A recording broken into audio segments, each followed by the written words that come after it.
Hello good morning friends. લાસ્ટમાં આપણે unit cost chapter cost અકાઉન્ટમાં કમ્પ્લીટ કર્યું, એટલે કે ટોટલ કોસ્ટ અકાઉન્ટમાં 3 ચેપ્ટર કમ્પ્લીટ થયા. કોસ્ટ અકાઉન્ટનું last chapter number 4, reconciliation of cost and financial account. Cost, profit as per cost and profit as per financial account, આ બેની આપણે રિકન્સિલિએશન એટલે મેળવણી કરવાની રહેશે. કોસ્ટ અકાઉન્ટ થી ચાલુ થાય એટલે આપણે ફાઇનાન્શિયલે પહોંચવાનું થશે, એમાં પ્લસ ઓર માઇનસ કરવાના થશે. બરાબર.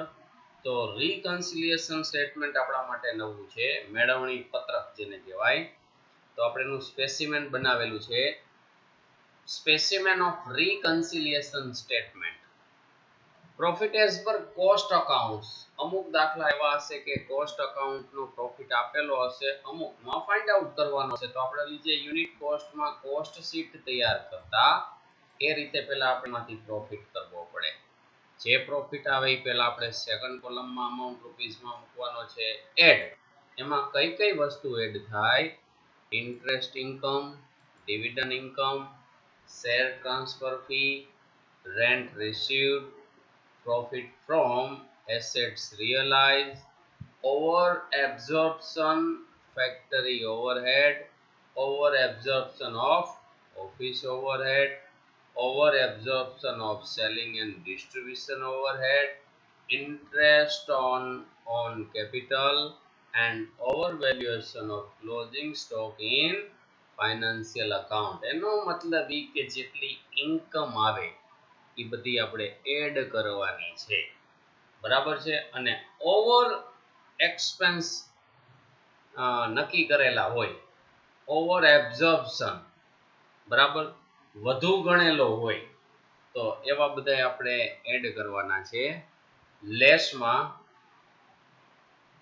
Income tax, penalty, donation, goodwill written off, debenture discount written off, preliminary expense written off, reserve for doubtful debt, loss on assets sold, under absorption factory overhead, ઓછો આંકેલો હોય, under valuation હોય, under absorption of office overhead, under absorption of selling and distribution overhead, lower valuation of closing stock in financial account, and items of income shown only in cost accounts.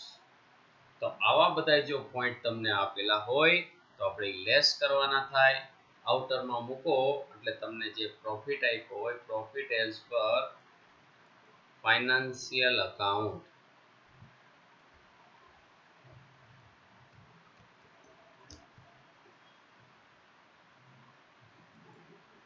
તો ક્યારેક તમને રકમમાં બે આપેલા હશે, તો cost થી સ્ટાર્ટ કરો ત્યારે ફાઇનાન્શિયલ નો આપેલો હોય ત્યાં આપણે પહોંચવાનું થાય. પહોંચી જાવ તો તમારો સમ સાચો.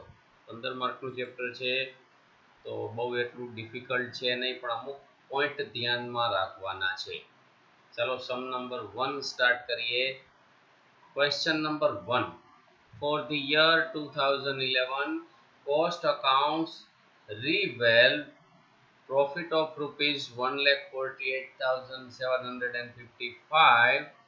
આ કોસ્ટ અકાઉન્ટ નો પ્રોફિટ આપ્યો છે, while profit and loss account shown net profit rupees 1,78,980.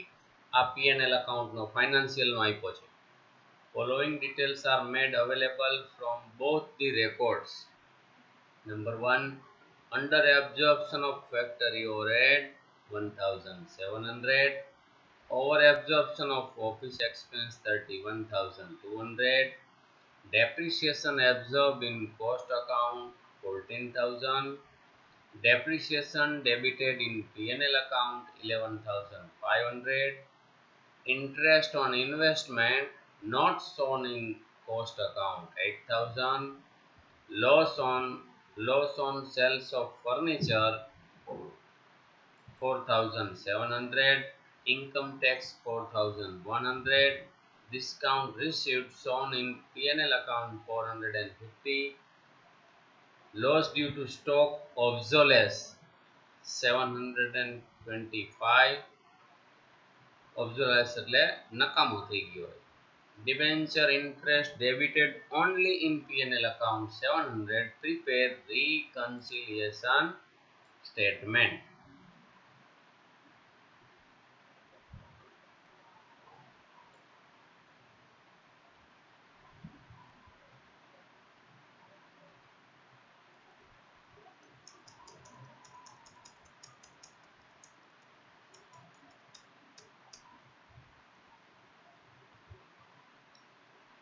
તો આપણને પ્રોફિટ કોસ્ટ અકાઉન્ટ નો અહીં આપેલો છે અને P&L નો આપ્યો છે. જો P&L ના પ્રોફિટ થી સ્ટાર્ટ કરીએ તો કોસ્ટ પહોંચવું પડે અને કોસ્ટ થી સ્ટાર્ટ કરીએ તો અહીંયા પહોંચવાનું.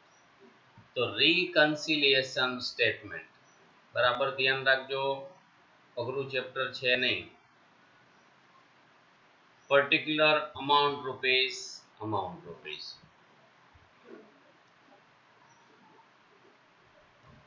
profit as per cost account થી સ્ટાર્ટ કરીએ છીએ.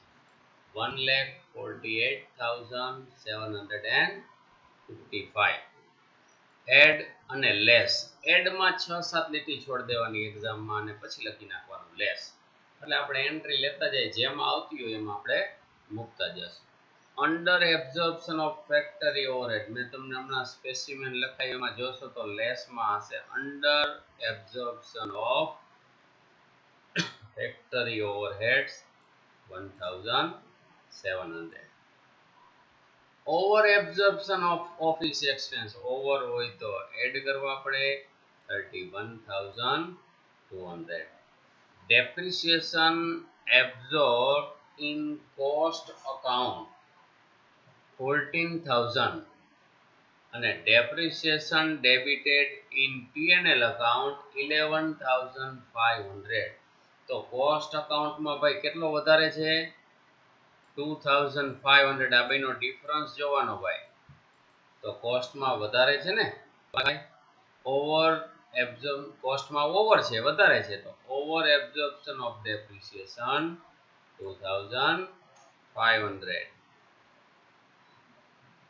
ને લખવું હોય તો ભાઈ લખી નાખજો કઈ રીતે આવ્યા, વળી પાછો ખ્યાલ નહીં આવે. 14,000 minus 11,500. Interest on investment not shown in cost account. cost account માં બતાવેલા નથી તો આપણે લખવા પડે, ઇન્કમ બધી એડ થાય તો interest on investment 8,000. loss on sales of furniture lossless માં આવે 4,700. income tax એ loss માં આવે 4,100.